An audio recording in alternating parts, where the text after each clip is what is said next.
ಆಗ್ತದೆ, ಗಡಿಗೆ ಬಳಕೆಗೆ ಬರ್ತದೆ. ಇಲ್ಲಿ ಕಲ್ಲಿದೆ, ಈ ಕಲ್ಲಿಗೆ ಸಂಸ್ಕಾರ ಕೊಟ್ಟರೆ ಶಿಲೆ ಆಗ್ತದೆ, ವಿಗ್ರಹ ಆಗ್ತದೆ. ಆ ವಿಗ್ರಹ ಪೂಜೆಗೆ ಬರುತ್ತದೆ. ಅದೇ ರೀತಿಯೇ ಸಂಸ್ಕಾರ ಕೊಟ್ಟಾಗ ಭಕ್ತ ಆಗ್ತಾರೆ. ಸಂಸ್ಕಾರ ಅಂದ್ರೆ ಬದಲಾವಣೆ ಹೊಂದೋದು, ಅಂದರೆ ಕೆಟ್ಟದನ್ನು ಬಿಟ್ಟು ಒಳ್ಳೆಯದನ್ನು ಹಿಡಿಯೋದು, ಅದಕ್ಕೆ ಸಂಸ್ಕಾರ ಅಂತಾರೆ. ಇನ್ನು ಇಷ್ಟಲಿಂಗ, ಇದಕ್ಕೆ ಇಷ್ಟಲಿಂಗ ಅಂತ ಕರೀತಾರೆ. ಇದಕ್ಕೆ ಯಾಕೆ ಇಷ್ಟಲಿಂಗ ಅಂತ ಕರೀತಾರೆ ಅಂದರೆ ಇದು ಅನಿಷ್ಟಗಳನ್ನೆಲ್ಲ ದೂರ ಮಾಡುತ್ತೆ. ಇದು ಸಮಾನತೆ ಇರುತ್ತೆ, ಜಾತಿ ಭೇದ ಇಲ್ಲ, ವರ್ಗ ಭೇದ ಇಲ್ಲ, ವರ್ಣ ಭೇದ ಇಲ್ಲ, ಅದು ಎಲ್ಲರನ್ನೂ ಸಮಾನತೆ ಇರೋದ್ರಿಂದ ಇದಕ್ಕೆ ಇಷ್ಟಲಿಂಗ ಅಂತ ಕರೀತಾರೆ. ಬೇರೆ ಲಿಂಗಗಳಲ್ಲಿ ತಾರತಮ್ಯ ಇದೆ, ಈ ಇಷ್ಟಲಿಂಗದಲ್ಲಿ ತಾರತಮ್ಯ ಇಲ್ಲ. ಅದಕ್ಕೋಸ್ಕರ ಅನಿಷ್ಟಗಳನ್ನು ತೊಡೆಯುವ ಇಷ್ಟಲಿಂಗ. ಇನ್ನು ಇದು ನೋಡಿ, ಕಾವಿ ಸನ್ಯಾಸಿಯ ಕುರುಹು. ಕಾವಿ ನೋಡಿದ್ರೆ ಹಾಕೋಣ ಅಂದ್ರೆ ಅವ ಸನ್ಯಾಸಿ ಅಂತ ಗೊತ್ತಾಗುತ್ತೆ. ಕಾಕಿ ಹಾಕೊಂಡ್ರೆ ಅವ ಪೊಲೀಸ್ ಅಂತ ಗೊತ್ತಾಗುತ್ತೆ. ಈ ಧ್ವಜ ನೋಡಿದ್ರೆ ಭಾರತೀಯ ಅಂತ ಗೊತ್ತಾಗುತ್ತೆ. ಈ ಲಿಂಗ ನೋಡಿದ್ರೆ ದೇವರ ಕುರುಹು ಅಂತ ಗೊತ್ತಾಗುತ್ತೆ. ಯಾವ ರೀತಿ ನಾವು ಕುರುಹುಗಳ ಮುಖಾಂತರ ಒಬ್ಬ ಮನುಷ್ಯನ ತಿಳ್ಕೊತೀವೋ ಅದೇ ರೀತಿ ಈ ಲಿಂಗ ಅನ್ನೋ ಕುರುಹಿನಿಂದ ದೇವರನ್ನ ನಾವು ಅರಿತೀವಿ. ಇನ್ನು ವಿಶ್ವಾತ್ಮ ವಿಶ್ವಾಕಾರದಲ್ಲಿ ದೇವರ ನಿರಾಕಾರ, ಅದನ್ನು ಹೇಳ್ತಾರೆ. ವಿಶ್ವತೋ ಮುಖ ನೀನೇ ದೇವ, ವಿಶ್ವತೋ ಬಾಹು ನೀನೇ ದೇವ, ವಿಶ್ವತೋ ಚಕ್ಷು ನೀನೇ ದೇವ ಅಂತ ಹೇಳ್ತಾರೆ. ಅಂದರೆ ವಿಶ್ವ ತುಂಬ ಇದ್ದಾನೆ, ನಿರಾಕಾರ ದೇವರು. ಅದಕ್ಕೋಸ್ಕರ ವಿಶ್ವ ತುಂಬ ಇರ್ತಕ್ಕಂಥ ದೇವ್ರನ್ನ ವಿಶ್ವದ ಆಕಾರದಲ್ಲೇ ಪೂಜೆ ಮಾಡ್ತೀವಿ ನಾವು, ಬೇರೆ ರೂಪ ಕೊಡಬಾರ್ದು. ಯಾಕಂದರೆ ನಮ್ಮ ನಿರಾಕಾರ ಆಗಿರೋದ್ರಿಂದ ಅದಕ್ಕೆ ಯಾವುದೇ ಪ್ರಾಣಿ ಪಕ್ಷಿ ಮನುಷ್ಯನ ರೂಪ ಕೊಡಕ್ಕೆ ಬರೋದಿಲ್ಲ. ಇನ್ನು ಇಲ್ಲಿ ಇದು ಆಕಾರ ಆಯಿತು. ಇನ್ನು ಬಣ್ಣ, ಲಿಂಗಕ್ಕೆ ಕಪ್ಪು ಬಣ್ಣನೇ ಕೊಡ್ತೀವಿ. ಲಿಂಗಕ್ಕೆ ಯಾಕೆ ಕಪ್ಪು ಬಣ್ಣ ಕೊಡ್ತೀವಿ? ಕಂತೆ ಕಪ್ಪು ಕಂತೆನೇ ಹಿಡಿತಾರೆ. ಯಾಕಂದರೆ ಇದು ನಮ್ಮ ಕಣ್ಣು ಕಪ್ಪು ಇದೆ, ಲಿಂಗ ಕಪ್ಪಿದೆ. ಕಪ್ಪು ಬ್ಲ್ಯಾಕ್ ಬಾಡಿ ಅಬ್ಸರ್ವ್, ಅಂದರೆ ಕಪ್ಪು ಆಕರ್ಷಣೆ ಮಾಡ್ಕೊಳ್ಳೋದಕ್ಕೆ ಶಕ್ತಿ ಕಪ್ಪುಗಿರೋದ್ರಿಂದ ಅದಕ್ಕೆ ಕಪ್ಪು ಕೊಡ್ತಾರೆ. ಇದು ದೃಷ್ಟಿಯೋಗಕ್ಕೆ ಸಹಕಾರಿ ಆಗ್ತದೆ, ಅನುಕೂಲ. ಇನ್ನು ಯಾವುದೇ ತಗೊಳ್ರಿ ಒಂದಕ್ಕೊಂದು ಆಧಾರ ಆಗಿರಬೇಕು, ಹಂಗಂದ್ರೆ ಜಗತ್ತು ನಡೀತಿದೆ. ನೋಡ್ರಿ, ಭೂಮಿ ಇದೆ, ಈಗ ಬಂಡಿ ಭೂಮಿ ಮೇಲೆ ಹೋಗ್ತದೆ, ಅಂದರೆ ಬಂಡಿಗೆ ಭೂಮಿ ಆಧಾರ. ಈಗ ಆಕಾಶದಲ್ಲಿ ಪಟ ಹಾರಾಡ್ತಾ ಇದ್ದೆ ಅಂದ್ರೂ ಇದಕ್ಕೆ ಸೂತ್ರ ಇದೆ, ಸೂತ್ರ ಇದ್ರೇ ಪಟ ಇರೋದು. ಈ ಪಟಕ್ಕೆ ಸೂತ್ರ ಆಧಾರ. ಹಂಗೆ ನಾವು ದೇವ್ರು ತಿಳ್ಕೊಬೇಕು ಅಂದ್ರೆ ನಮಗೆ ಆಧಾರ ಇಷ್ಟಲಿಂಗ. ಇನ್ನು ಈ ಮನುಷ್ಯ ಸದೃಢವಾಗಿದ್ದಾನೆ, ಶಕ್ತಿಯುತವಾಗಿದ್ದಾನೆ. ಇಲ್ಲಿ ಈ ಮನುಷ್ಯ ಅಶಕ್ತಿ ಇದೆ. ಆದರೆ ಈ ಮನುಷ್ಯ ನೋಡ್ರೆ ಈ ಮನುಷ್ಯ ಹೆದರ್ತಾನೆ, ಯಾಕಂದರೆ ಅವನಲ್ಲಿ ಶಕ್ತಿ ಇದೆ. ಹಾಗೆ ಮನುಷ್ಯನಿಗೆ ದೇವರು ಅನ್ನೋದು ಒಂದು ಆಯುಧ ಇದ್ದರೆ ಕೆಟ್ಟವು ದೂರ ಆಗ್ತದೆ. ಇಲ್ಲಿ ನೋಡಿ, ನೀರು ನಿರಾಕಾರ, ನೀರಿಗೆ ಆಕಾರ ಇಲ್ಲ, ಯಾವ್ದು ಬೇಕಾದ್ರೂ ಆಕಾರ ಇದೆ. ಆದರೆ ಅದನ್ನು ಘನೀಕೃತಗಳಿದೆ, ಅಂದರೆ ಫ್ರಿಜ್ಜಿನಾಗಿ ಐಸ್ ಮಾಡಿದ್ರೆ ಕೈಯಲ್ಲಿ ಹಿಡಿಬೋದು. ಅದೇ ರೀತಿ ದೇವರು ನಿರಾಕಾರದ, ದೇವರು ನಿರಾಕಾರ ಇರೋದ್ರಿಂದ ನಮಗೆ ಇಷ್ಟಲಿಂಗ ಆಕಾರದಲ್ಲಿ ನಾವು ನೋಡ್ಬೋದು. ಇನ್ನು ಪುಸ್ತಕ ಏನ್ರಿ? ಸಾಕಾರ, ಜ್ಞಾನ ನಿರಾಕಾರ. ಈ ಜ್ಞಾನ ನಿರಾಕಾರ ಕಣ್ಣಿಗೆ ಕಾಣಿಸೋದಿಲ್ಲ, ಕೈಗೂ ಸಿಗೋದಿಲ್ಲ. ಆದರೆ ನಾವು ಜ್ಞಾನವನ್ನು ಪಡಿಬೋದು ಪುಸ್ತಕದಿಂದ. ಅಂದರೆ ಪುಸ್ತಕ ಮುಖ್ಯ ಅಲ್ಲ, ನಮಗೆ ಜ್ಞಾನ ಮುಖ್ಯ. ಜ್ಞಾನ ಪಡಿಬೇಕಂದ್ರೆ ಪುಸ್ತಕ ತಗೊಳ್ಳೇಬೇಕು. ಪುಸ್ತಕ ಅವಶ್ಯಕತೆ ಇಲ್ಲ ಅಂತ ಹೇಳೋಕ್ಕಾಗಲ್ಲ, ಯಾಕಂದರೆ ಜ್ಞಾನಕ್ಕಾಗಿ ನಾವು ಪುಸ್ತಕ ತಗೋಬೇಕು, ಪುಸ್ತಕ ಓದಬೇಕು. ಅದೇ ರೀತಿಯೇ ಸಮಯ ನಿರಾಕಾರ, ಅದನ್ನು ತಿಳ್ಕೊಬೇಕಂದ್ರೆ ಗಡಿಯಾರ ಬೇಕು. ಅಂದರೆ ಗಡಿಯಾರ ಮುಖ್ಯ ಅಲ್ಲ, ಸಮಯನ ತಿಳ್ಕೊಬೇಕಾಗಿ ಗಡಿಯಾರ ತಗೋಬೇಕು. ಆದ್ದರಿಂದ ಗಡಿಯಾರ ಬೇಡ ಅಂದರೆ ಸಮಯ ಗೊತ್ತಾಗಲ್ಲ, ಅಂದರೆ ಸಮಯ ತಿಳಕ್ಕೆ ಗಡಿಯಾರ ಅವಶ್ಯಕ. ಹಾಗೆ ದೇವರು ನಿರಾಕಾರ, ದೇವ್ರು ತಿಳ್ಕೊಬೇಕಂದ್ರೆ ಲಿಂಗ ಬೇಕೇ ಬೇಕು. ನಾವು ಲಿಂಗ ಬೇಡ ದೇವ್ರು ತಿಳ್ಕೊಬೇಕಂದ್ರೆ ಆಗಲ್ಲ, ಯಾಕಂದ್ರೆ ನಿರಾಕಾರ, ಕೈಗೆ ಸಿಗೋದು ಕಣ್ಣಿಗೆ ಕಾಣಿದ್ರೆ. ದೇವ್ರ ಸ್ವರೂಪ ತಿಳ್ಕೊಬೇಕಂದ್ರೆ ಲಿಂಗ ಬೇಕೇ ಬೇಕು. ಇನ್ನು ಒಂದು ಪ್ರಶ್ನೆ ಬರುತ್ತೆ, ದೇವರು ನಮ್ಮ ಒಳಗೆ ಇದ್ದಾನೆ, ನಾವ್ಯಾಕೆ ಹೊರಗೆ ಲಿಂಗ ಕಟ್ಕೋಬೇಕು, ಲಿಂಗ ಪೂಜೆ ಯಾಕೆ ಮಾಡಬೇಕು, ಒಳಗೆ ದೇವ್ರು ಇದ್ದಾನಂತ. ನೋಡಿ, ಈ ತಾಯಿ ಗರ್ಭಿಣಿ ಇದ್ದಾಳೆ, ಇಲ್ಲಿ ಬಸಿರಿ ಇದ್ದಾಗ ಆ ಮಗು ಹೆಣ್ಣು ಗಂಡ ಗೊತ್ತಿಲ್ಲ, ಯಾವ ಆಕಾರನೂ ಗೊತ್ತಿಲ್ಲ, ಆದರೆ ಕನಸಿದೆ. ಆ ಮಗುವಿನ ಕನಸು ಇದೆ. ಈ ಕನಸು ಎರಡರಲ್ಲೇ ಕಾಲ ಕಳೀತದೆ ಈ ತಾಯಿ ನೋಡ್ರಿ, ಜೋಗಳ ಆಡ್ತಾಳೆ. ಯಾಕಂದ್ರೆ ಮಗುವಿಗೆ ಜೋಗಳ ಆಡ್ತಾಳೆ, ಅಲಂಕಾರ ಮಾಡ್ತಾಳೆ, ಆನಂದ ಪಡ್ತಾಳೆ, ಜೋಗಳನ್ನು ಆಡ್ತಾಳೆ.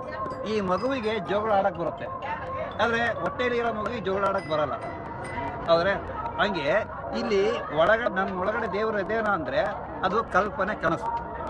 ನಮ್ಮ ಹೊರಗಡೆ ದೇವ್ರು ಇದ್ದಾರಂದರೆ ಪೂಜೆ ಮಾಡಲಿಕ್ಕೆ ಬರುತ್ತೆ, ಧ್ಯಾನ ಬರುತ್ತೆ, ಆನಂದ ಪಡಲಿಕ್ಕೆ ಬರುತ್ತೆ, ಮತ್ತು ಅನುಭವನೂ ಬರುತ್ತೆ.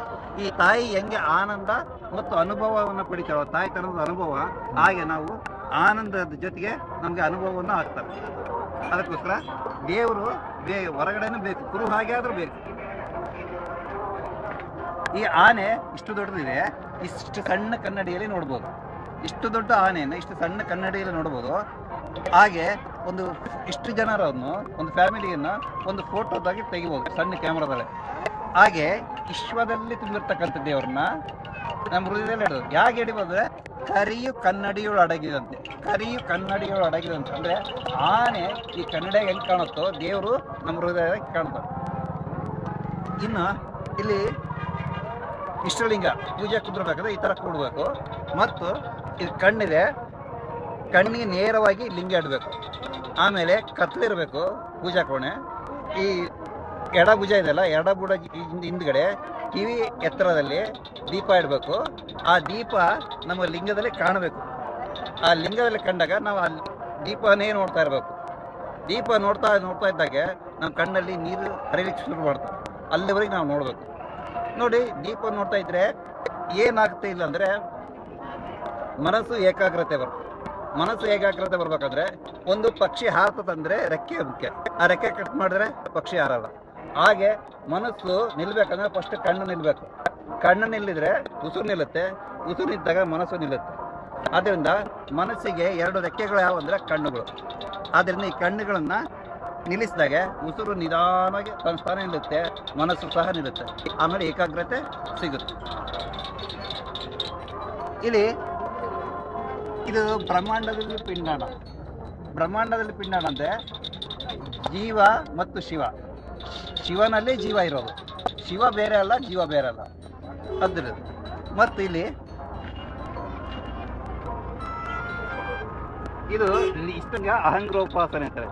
ಅಹಂಗ್ರೋಪಾಸನೆ ಅಂದರೆ ಅಹಂ ಅಂದರೆ ನಾನು, ಉಪಾಸನೆ ಅಂದರೆ ಪೂಜೆ ಮಾಡ್ಕೊಳ್ಳೋದು.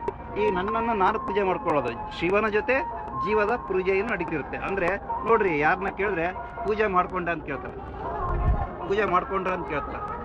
ಅಂದರೆ ಅರ್ಥಗಳು ನೋಡ್ರಿ. ಇನ್ನು ಕೆಲವರು ಬೇರೆ ಧರ್ಮಗಳು ಪೂಜೆ ಆಗಿ ಮಾಡಿದ ಪೂಜೆ ಮಾಡಿದ್ಯಾ ಅಂತ ಕೇಳ್ತಾರೆ, ಪೂಜೆ ಮಾಡಿದೆ ಅಂತಾರೆ. ಆದ್ರೆ ನಾವು ಮಾತ್ರ ಪೂಜೆ ಮಾಡಿಕೊಂಡೆ ಅಂತ ಹೇಳ್ತೀವಿ. ಈ ಶಬ್ದದಲ್ಲೇ ಗೊತ್ತಾಗ್ತತೆ ಇಲ್ಲಿ ನನ್ನ ಪೂಜೆಯನ್ನು ನಾನೇ ಮಾಡ್ಕೊಳ್ಳೋದು. ಇನ್ನು ನಮ್ಮದು ಶೂನ್ಯ. ನಾವು ಶೂನ್ಯದಿಂದ ಬಂದು ಪುನಃ ಶೂನ್ಯಕ್ಕೆ ಹೋಗ್ಬೇಕು. ನಾವು ಯಾವ ರೀತಿ ಅಂದರೆ ಶಿವಯೋಗ ಮಾಡ್ತಾ ಇದ್ದಾಗ ಸಚ್ಚಿತ್ತಾನಂದವು ಪ್ರಕಟಗೊಂಡು ಅವು ಭಾವಬಂಧನವನ್ನು ದಾಟಿ ಶೂನ್ಯವನ್ನು ತಲುಪ್ತದೆ. ಇನ್ನು ಲಿಂಗವನ್ನು ಯಾವಾಗಲೂ ಎದೆ ಮೇಲೆ ಧರಿಸ್ಬೇಕು. ಎದೆ ಮೇಲೆ ಧರಿಸೋದ್ರಿಂದ ನಾವು ಉಣ್ಣುವ ಪ್ರತಿ ತುತ್ತು ಪ್ರಸಾದ ಆಗ್ತದೆ. ಆಮೇಲೆ ಊಟ ಮಾಡುವಾಗ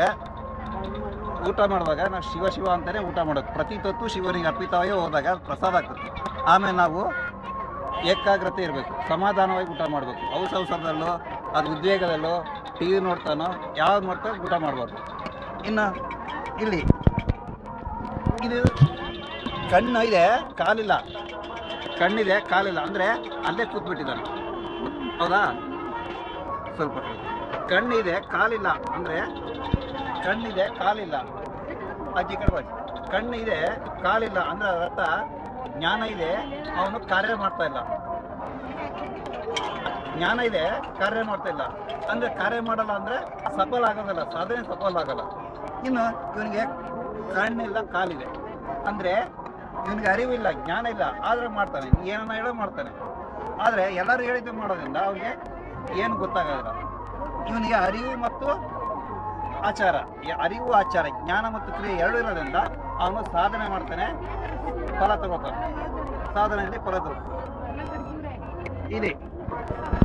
ಇದು ದೇವಾಲಯ. ಇಲ್ಲಿ ಇಷ್ಟಲಿಂಗ ಪೂಜೆ ಇಲ್ಲಿ ಇದೆ. ಈ ಲಿಂಗ ಪೂಜೆಯನ್ನು ನಾವೇ ಮಾಡ್ತೀವಿ. ದೇವರು ನಮ್ಮ ಜೊತೆಯಲ್ಲೇ ಇರ್ತಾನೆ. ಇಲ್ಲಿ ದೇವರು ಗುಡಿಯಲ್ಲಿ ಇರ್ತಾನೆ, ನಮ್ಮ ಜೊತೆ ಇರೋದಿಲ್ಲ. ಇಲ್ಲಿ ಪೂಜೆನೇ ಮಾಡ್ತಾರೆ. ಇಲ್ಲಿ ಜಾತಿ ಭೇದ ಇದೆ, ಇಲ್ಲಿ ಜಾತಿ ಭೇದ ಇಲ್ಲ. ಇಲ್ಲಿ ಲಿಂಗ ಭೇದ ಇದೆ, ಇಲ್ಲಿ ಲಿಂಗ ಭೇದ ಇಲ್ಲ.